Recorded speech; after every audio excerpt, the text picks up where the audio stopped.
시편. 시편은 150개의 고대 히브리어 시, 노래, 기도문의 모음집으로서 이스라엘 역사에 각기 다른 시기에 쓰여졌습니다. 상당수는 다윗 왕과 관련이 있는데 그는 73편을 썼고 시인이자 하프 연주가로 알려져 있죠. 하지만 그 외에 다른 저자들도 많이 있습니다. 아삽이나 고라 자손처럼 말이죠.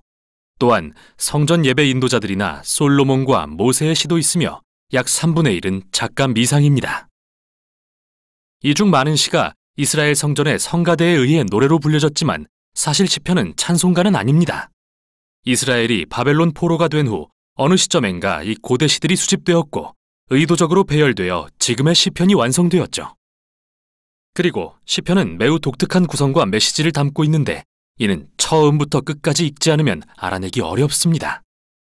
시편이 어떻게 구성되었는지 보는데 가장 도움이 되는 건 끝부분부터 읽는 겁니다. 책은 이스라엘의 하나님을 찬양하는 5개의 시로 끝을 맺는데요.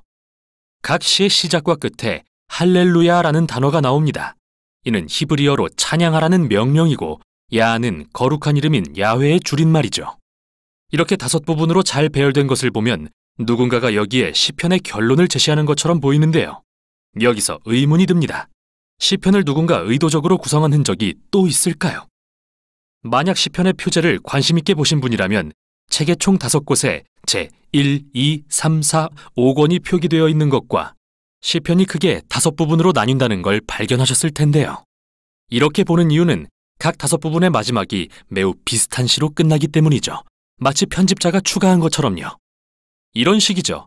이스라엘의 하나님 여호와를 영원히 송축할지로다. 아멘, 아멘. 이렇게 시편에는 결론이 있고 그 내부는 5개의 주요 부분으로 이루어져 있습니다. 이제 당연히 시편의 도입부로 가서 서문을 찾아봐야겠죠. 서문은 어디일까요? 바로 시편 1, 2편입니다. 이 두 편이 제1권 바깥쪽에 배치된 이유는 제1권과 달리 다윗과 연관이 없고 작가 미상이기 때문이죠. 시편 1편은 주의 율법을 묵상하며 밤낮으로 기도하듯 읽고 순종하는 자가 얼마나 복이 있는지를 찬양하는데 여기서 율법이라는 단어는 단순하게는 가르침을 뜻하며 구체적으로는 구약 앞부분의 토라, 즉 모세오경을 가리킵니다. 실제로 여기서 이 단어는 2가지 의미를 다 가지고 있는데 그게 왜 시편이 5부분으로 되어 있는지 설명하죠. 시편은 하나님의 백성이 평생 어떻게 기도해야 할지 가르쳐주는 새 토라로서 모세오경에서 원래 주어진 하나님의 율법에 순종하는 것을 도와줍니다. 시편 2편은 사무엘하 7장에서 하나님이 다윗 왕에게 주신 언약의 시적 표현인데요. 어느 날 메시아 왕이 오셔서 하나님의 나라를 세우고 열방에 만연한 악과 불순종을 치신다는 내용이죠. 그리고 여호와께 피하는 모든 사람은 다 복이 있다고 마무리함으로써 시편 1편의 시작과 같은 표현을 사용합니다. 이렇게 시편 1, 2편은 이 책이 하나님의 백성의 기도책으로서 구성됐음을 보여줍니다. 즉, 율법을 신실하게 지키려 노력하고 미래의 메시아의 나라를 기다리는 하나님의 백성들의 기도책이죠. 이렇게 2개의 큰 주제가 소개되었다면 이 2 주제를 둘러싸고 작은 책들은 어떻게 구성되었는지 살펴보도록 하죠. 예를 들어 제1권은 정중앙에 15편에서 24편까지 이어지는 시 모음을 배치하는데 이는 언약에 대한 신실함을 요구하는 내용으로 시작하고 끝을 맺습니다. 다음으로 16편에서 19편은 이러한 신실함의 본보기로 다윗을 묘사하는데요. 그가 하나님의 구원을 바라며 간구할 때 하나님은 그를 왕으로 높이시죠. 여기에 상응하는 부분은 시편 20편에서 23편입니다. 과거의 다윗은 미래에 오실 메시아 왕의 형상이며 그도 역시 하나님께 간구합니다. 그는 구원받을 것이며 열방을 통치하는 나라를 얻게 될 것입니다. 그리고 이 시들의 중심에 시편 19편이 배치된 이유는 율법을 주신 하나님을 찬양하기 위함이죠. 자, 보십시오. 시편 1, 2편의 2 주제가 여기에서 단단히 하나로 묶입니다. 제2권은 2편의 시로 시작되는데 이들은 미래에 시온의 성전으로 돌아올 것에 대한 소망을 노래하며 이는 메시아의 나라에 대한 소망과 밀접한 관련이 있죠. 그리고 제2권은 미래의 메시아 왕이 열방을 통치하실 것을 묘사하는 시로 끝을 맺습니다. 이 시는 정말 놀라운데요. 왜냐하면 예언서에 나온 메시아의 나라에 대한 모든 구절들을 반복하기 때문이죠. 그리고 이 왕의 통치를 통해 하나님께서 아브라함에게 열방을 복주시겠다 하신 약속이 성취될 거라는 말로 끝이 납니다. 제3권 역시 하나님이 다윗에게 하신 약속을 떠올리게 하는 시로 결론 짓는데 이번에는 포로된 이스라엘에 대한 것입니다. 이 시의 저자는 하나님이 다윗의 자손을 결코 버리지 않겠다고 약속하셨지만 이스라엘이 파괴와 포로됨, 그리고 다윗 왕국이 몰락을 겪은 것은 불순종의 결과라고 봅니다. 그리고 주께 다윗에게 하신 약속을 잊지 마시라고 간청하며 끝을 맺죠. 제4권은 바로 이 포로라는 위기 상황에 대처하는 내용입니다. 그래서 첫 시에서 모세의 기도를 통해 이스라엘의 뿌리를 기억하게 합니다. 황금 송아지 사건 이후 시내산에서 하나님께 자비를 보여주시라 구했던 기도 말이죠. 제4권의 중심에는 이스라엘의 하나님이 온 세상의 진정한 왕이심을 선포하는 시들과 나무, 산, 강, 모든 피조물이 그날, 즉 열방에 하나님의 공의와 그의 나라가 임할 그날을 찬양하는 시로 가득합니다.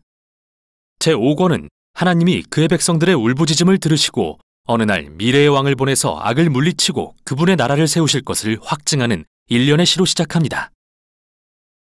또 두 개의 큰 모음집도 담겨 있는데 하나는 할렐이고 다른 하나는 성전에 올라가는 노래로 불립니다. 각각의 모음집은 미래의 메시아의 나라에 대한 시로 끝을 맺는데요. 이 둘은 미래의 하나님께서 그의 백성을 출애굽 때와 같이 구원하실 거라는 소망을 품게 합니다. 그리고 바로 그 사이에 119편이 있는데요. 시편에서 가장 긴 시죠. 각 절의 첫 글자가 히브리어 글자의 순서대로 시작하는 형태이며 하나님이 그의 백성에게 주신 선물인 율법의 말씀에 대해 감탄하는 내용입니다. 자, 봅시다. 시편 1, 2편의 두 주제와 율법, 그리고 메시아가 모두 제5권에서 결합되죠. 그리고 이게 결론의 5편의 시로 연결되고요. 그중 가운데 있는 148편은 모든 피조물에게 이스라엘의 하나님을 찬양하라고 명령합니다. 그가 그의 백성의 뿔을 높이셨기 때문이죠. 여기서 뿔은 전쟁에 승리했을 때 들었던 소의 뿔의 비유인데 이 이미지는 사무엘상 2장의 한나의 노래에도 사용되었으며 시편 132편에도 등장했죠. 뿔은 미래의 메시아 왕과 악에 대한 그의 승리를 상징하며 이 놀라운 책에 어울리는 결론이라 할 수 있습니다. 그리고 시편을 순서대로 읽지 않을 경우 놓치기 쉬운 게 또 하나 있습니다. 시편에는 다양한 종류의 많은 시가 담겨 있지만 이 시들은 모두 애가 아니면 찬양시라는 두 유형으로 나뉘는데요. 애가는 끔찍한 세상에 대한 고통, 혼란, 분노와 시인 자신에게 얼마나 끔찍한 일이 일어나고 있는지에 대해 표현합니다. 그래서 이 시들은 세상의 잘못된 부분에 주목하며 하나님께 무언가 해주시라고 구합니다. 시편에는 애가가 참 많은데 여기서 얻을 수 있는 메시지는 이야말로 세상의 악을 대하는 우리의 타당한 반응이라는 것입니다. 여러분은 애가가 시편의 앞부분인 제1권부터 3권의 주된 내용이라는 것을 보시겠지만 집중해서 읽다 보면 찬양시도 가끔 볼 수 있다는 걸 알게 됩니다. 찬양시는 기쁨과 축하의 시이며 세상의 좋은 부분에 주목하죠. 그리고 하나님이 우리 삶에 행하신 일들을 이야기하며 주께 감사를 드리는 시입니다. 제4권과 5권에는 이러한 찬양시가 애가보다 많다는 걸 보게 되실 겁니다. 그리고 마침내 할렐루야의 5편의 시로 막을 내리죠. 이렇듯 애가에서 찬양시로의 전환은 심오하며 기도의 본질에 대해 말해줍니다. 시편의 가르침대로 메시아의 나라를 소망하려 할 때 우리는 세상과 우리 삶의 비극적인 모습을 보며 내면의 갈등을 겪게 되는데요. 시편은 그런 우리에게 삶의 고통을 무시하지 말라고 가르칩니다.